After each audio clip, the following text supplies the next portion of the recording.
Hello friend, आज आपण बघणार आहोत झटपट होणारी शेपूची भाजी। पोळीसोबत भाकरीसोबत एक नंबर ही भाजी लागते। तर त्यासाठी मी इथे कढई घेतलेली आहे, त्यामध्ये 2 चम्मच तेल टाकलेले आणि त्यामध्ये मी अर्धा चम्मच जिरे टाकलेले। त्याचबरोबर इथे मी मिरची आणि लसूणचा ठेचा टाकलेला आहे। हा ठेचा मी 4-5 हिरव्या मिरच्या आणि 4-5 लसणाच्या पाकळ्या ठेचून केलेला आहे।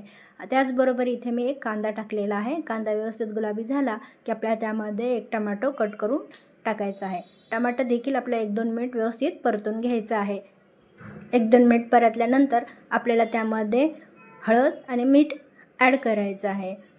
हळद आणि मीठ तुम्ही तुमच्या चवीप्रमाणे कमी जास्त टाकू शकता।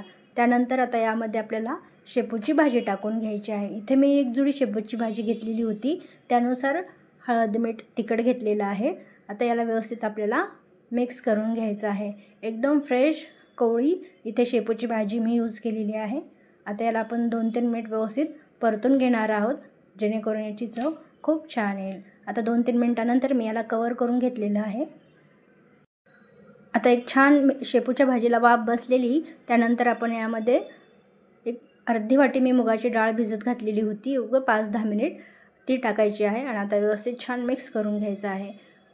अशा पद्धतीने तुम्ही शेपूची भाजी केली तर खूप छान लागते। आता याला परत मी थोडंसं अर्धी वाटी पाणी टाकणार आहे, जेणेकरून आपली डाळ थोडीशी मऊ होईल।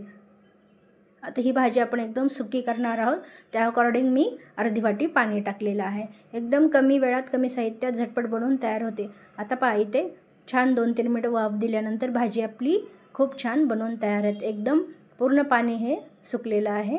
आता ही खाण्यासाठी एकदम तयार आहे। पोळीसोबत भाकरीसोबत तुम्ही कशाबरोबरही खाऊ शकता। तुम्हाला रेसिपी आवडली असेल तर चॅनलला सबस्क्राईब करा।